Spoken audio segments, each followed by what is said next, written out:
The last video ended with me finishing the clear coat over the painted guitar body. I used a polyurethane spray finish called Crystalac Bright Tone, and this video will start about 4 weeks later and detail the sanding, buffing, and polishing steps to kind of complete the body and get a finish on it. This is now sat for probably about 3-4 weeks. I could have probably come back to this after just 1 week or 2 weeks, but I've been busy. Anyway, this is ready for the sanding and polishing with buffing compound step of this to kind of complete the surface finish of the body. And after that, I'll be ready to start installing hardware. Before I can get to actually sanding and buffing this though, you probably remember from the last video if you saw it, that there's a few areas on this, especially the bottom here, as well as a couple of spots on the back, don't know if you can see it, where there's some runs in the finish, some drips. So there's a trick for getting rid of those that I've done the last time I finished a guitar body. You'll see a couple of different ways out there to do this. Some people take a razor blade, something like this, and then they carefully run it along the finish and sort of scrape it down until it's level with the rest of it and then sand it. What I like to do is use this drywall compound. And this is just drywall joint compound. You'll see this done a lot online as well. And I'll kind of just show this process for these drips on the back. I'm going to do it down here too, but it's too hard to film along the edge, and I'll probably have to repeat it multiple times because it's going to be tough down there. But for these drops here, what I'm going to do is take this drywall compound,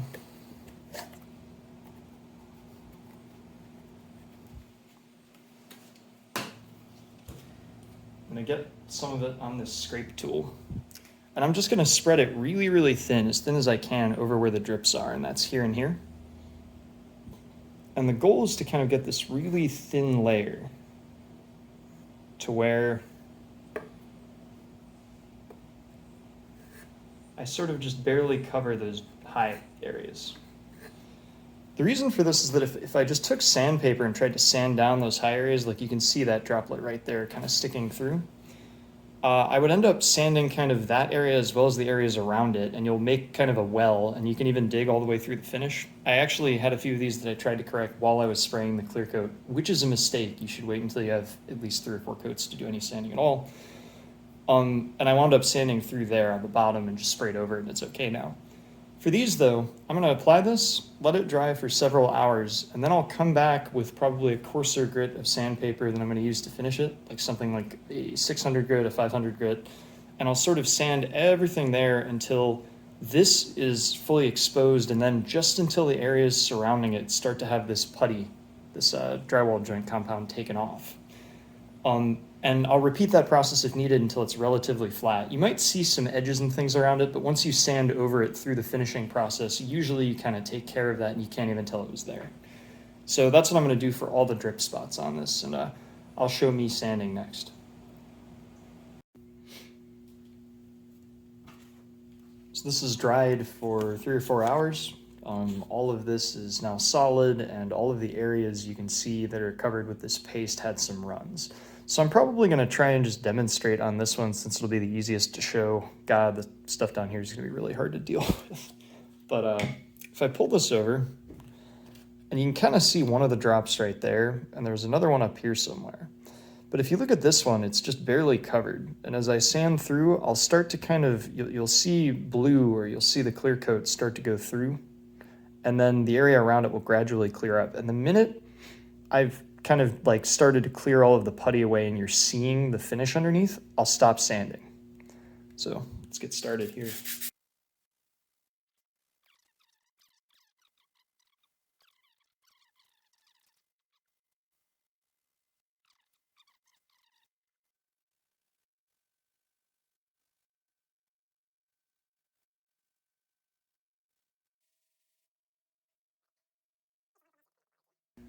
All right, so I can still feel a slight rise there, but it's a lot better than it was before.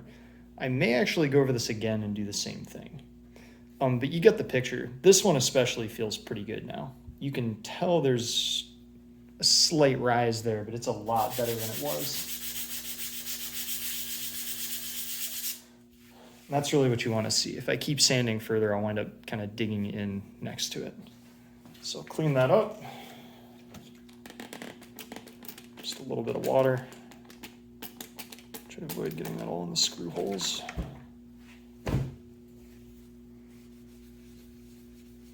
Get rid of all that stuff. Let's see what we did. Did we sand through it all? No. So that's good.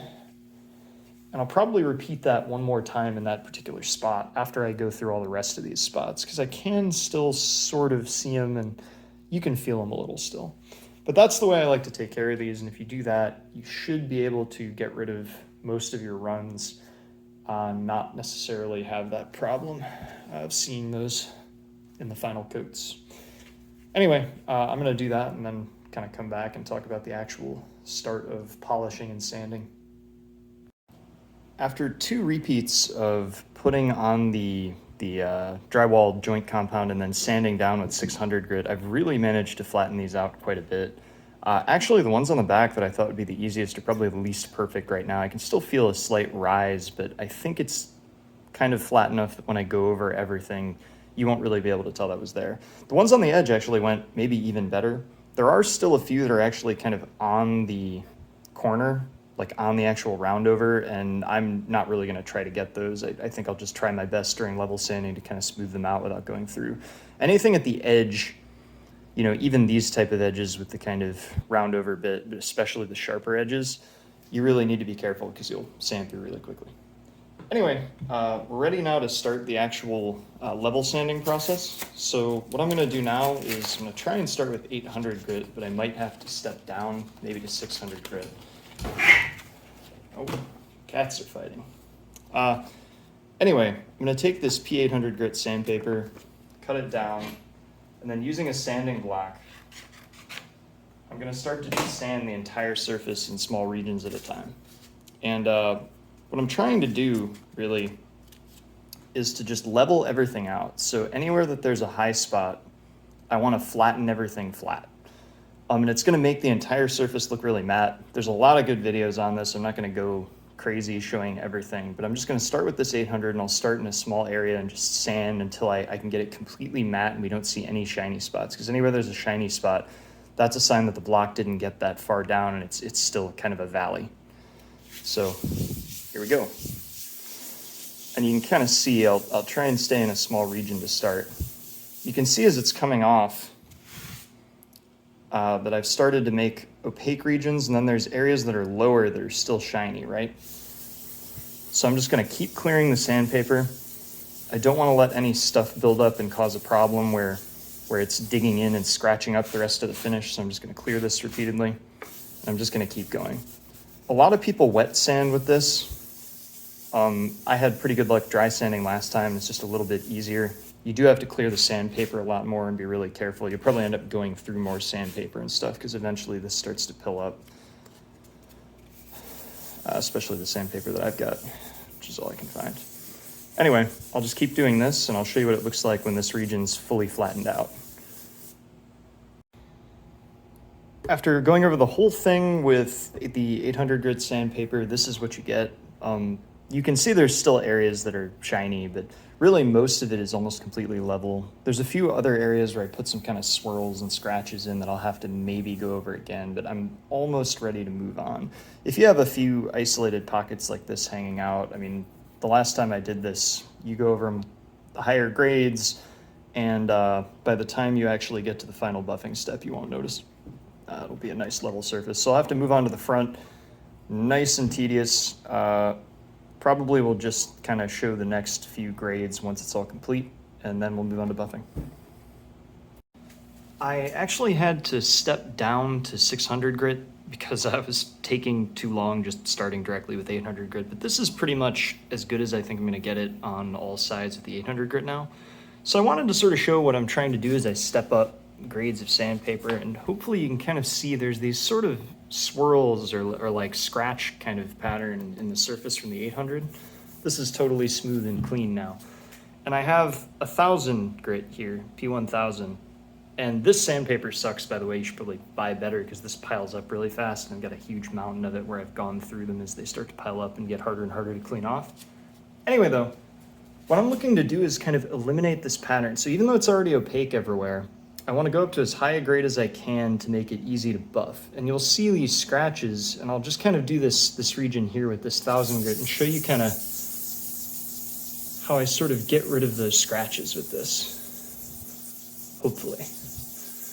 And I'll know when I'm done when all the scratches are done, pretty much. The handful of pockets where it's still a little bit opaque don't really bother me. Just grab this and clear it. And you can kind of see it starting to happen here. I didn't get here well enough.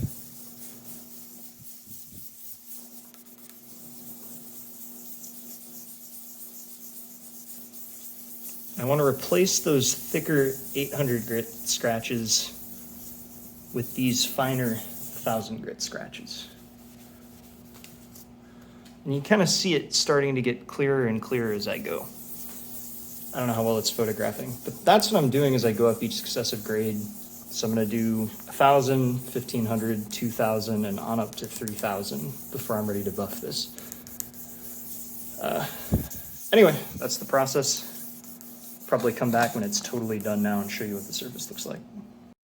For the final step of buffing the guitar body to a kind of shiny gloss, I have a bunch of different options that I could try to do this. So I've done one other instrument in the past, and at the time that I did that, I made these test pieces.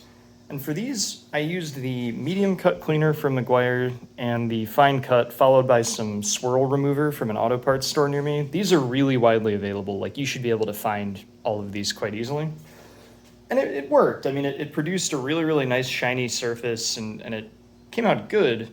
And I also used this power drill for it. So I actually have just a regular power drill with like a little attachment on the end, and you can stick these foam pads onto it to buff.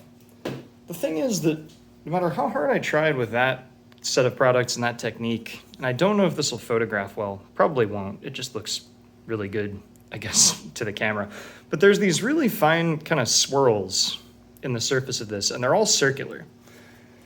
And I just couldn't get them out no matter what I did. So the medium cut cleaner is quite coarse. In fact, it might actually be too coarse, and maybe I was kind of like making these swirls with it, and then the higher ones here. At this angle, you can kind of see it, if you see up there.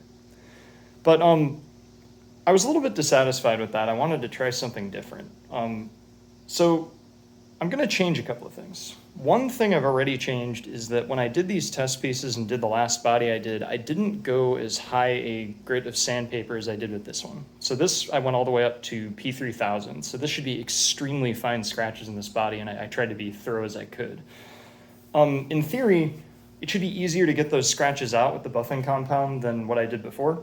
And maybe some of the swirls that I can see in this are actually just from the sanding process, because I go in a circular motion. Maybe I left some swirls that were just really deep that the buffing compound can't get out. But it's also possible that it was actually the cut compounds that I used there. So I've gotten a different one here, which is this Meguiar's Ultimate. And I've seen some videos online where people are doing guitar finishes and use nothing but this. You don't have to do more than one step. And it comes out pretty good. So I'm gonna give this a try and figure if it doesn't work out, I can always go back to these other products, and maybe I can even follow this up with some more of that swirl remover. But all of these are things that are pretty widely available at auto parts stores, at Walmart, places like that. Another change I'm gonna make is, instead of trying with the power drill to start out, I'm gonna try with this random orbital sander, because the pattern that this oscillates isn't as predictable. It's not just spinning like the drill.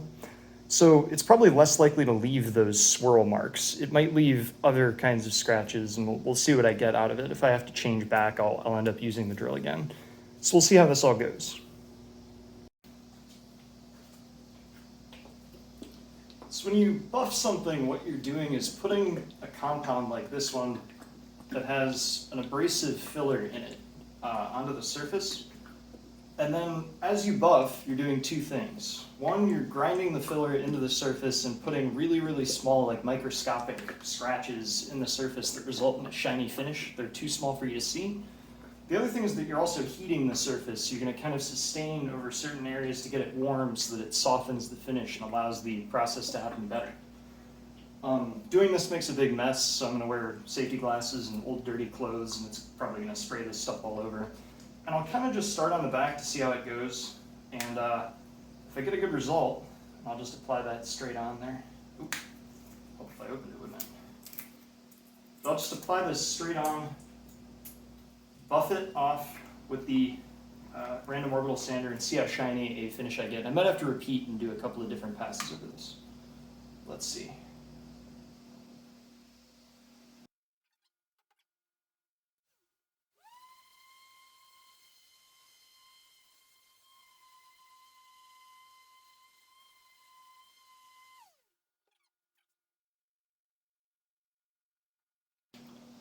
And it's starting to gloss up. It's still not perfect. I probably did better up here than I did down in these other areas, and you can kind of see how shiny that is. So I'm going to do another pass with that. Looks like it's working pretty well though, and I'm pretty happy with how it came out up there. I may still need to go over that with some scratch and swirl remover though. So let's try again.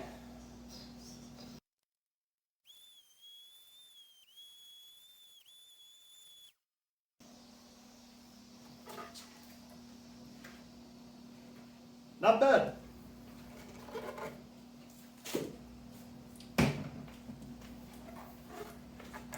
So I'm fairly happy with how that's coming out. I mean, you can see it's getting really, really nice and shiny. You can see some of that rough texture through there that I was a little bit worried about. I'm going to keep cleaning this up and then I'll kind of show the front side.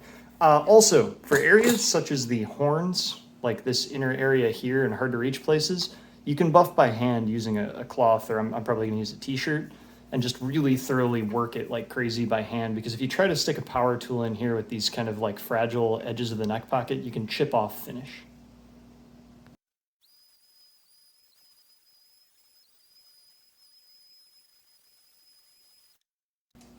Looking pretty good.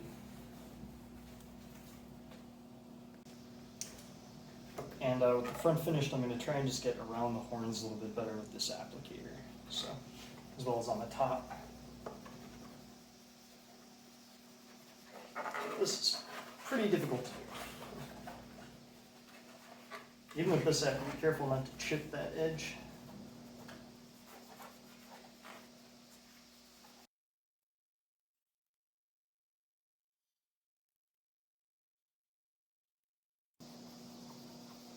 So after this, I'll probably go over this and like spot check it, and maybe hand buff a few areas that didn't get hit. I think the inside of this pit, kind of the body cut away on the side facing me, is a little bit messed up. Didn't quite get perfect. And then we'll probably hit it with the scratch and swirl remover. See if I consider it shiny enough. We have to repeat the process with one of the other polishes. Boy, this is a lot of work.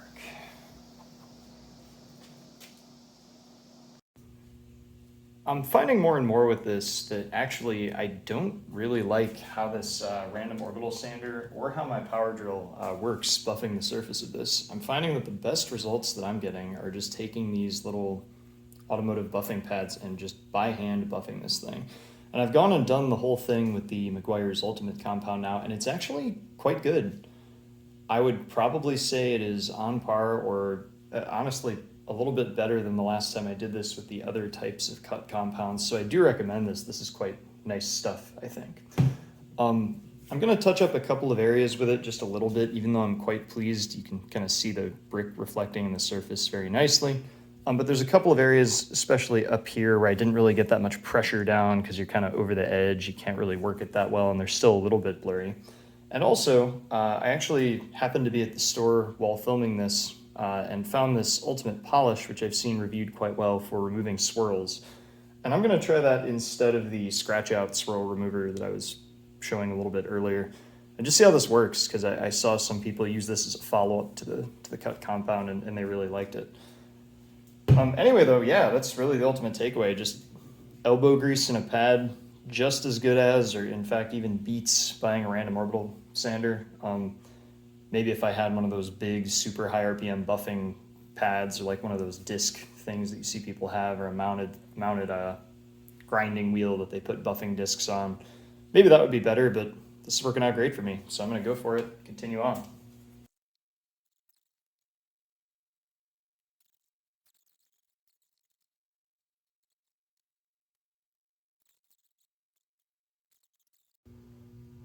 Now for the polish, I'm going to try just a small section here.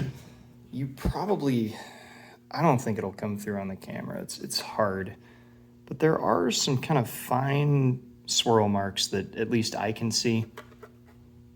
You'll have to take my word for it. I'll tell you if I think this improves it, though.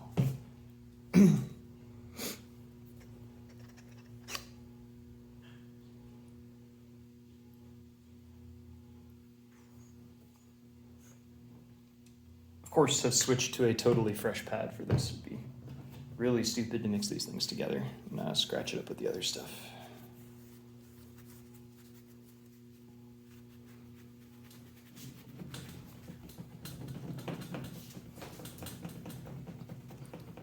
Stuff is much finer and smells different.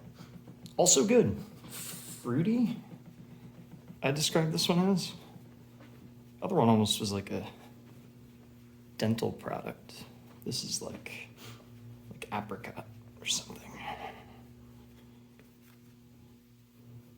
You won't get this kind of content anywhere else. Describing the smell of polish.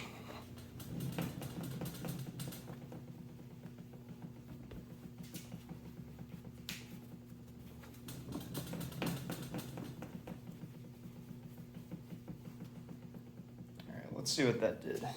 If I wipe this off with a clean t-shirt. Oh, that feels way different.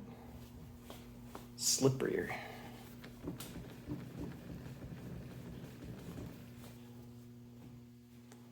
I will inspect it. Oh yeah. That has completely removed all of the swirls, and that is absolutely the shiniest spot on the guitar. You probably can't tell. Well, you can kind of see the edge where there's some polish here, and maybe you can see the difference, but took all the swirls right out. That is pretty good stuff. Well, I guess based on that, I'll just go over the whole rest of the body with this stuff again, and then I think we'll be done. Yeah, so McGuire's Ultimate Compound, clean it off, followed with McGuire's Ultimate Polish, and by hand. Best method I've found. And this is the finished article. So just by hand, buffed with both the McGuire's Ultimate Compound and then the McGuire's Ultimate Polish, and I have just a great result. I've been comparing this with a commercial finish, just like a Squier guitar with like a black finish, and the clear coat, I mean, is every bit as good as that. Before I started doing everything by hand, the light was like a little bit more diffuse if you kind of looked at reflections in it, but now, I mean, this is pretty much just a commercial finish. And the swirl problem is really vastly reduced with that McGuire's polish. So yeah, that's my recommendation for the buffing, is just go ahead and immediately do it by hand with a buffing pad, some elbow grease, and those two products work great with a urethane finish like this. This has been so much work. I'm really, really happy that this is finally done. So I'm going to move on to working on hardware installation on this, and probably the next video will be the neck finish. I've actually already done the neck. I just keep delaying making the video for some reason. But that'll be up next, and then we'll show the hardware going into this, and then we'll finally have an actual guitar. So stay tuned.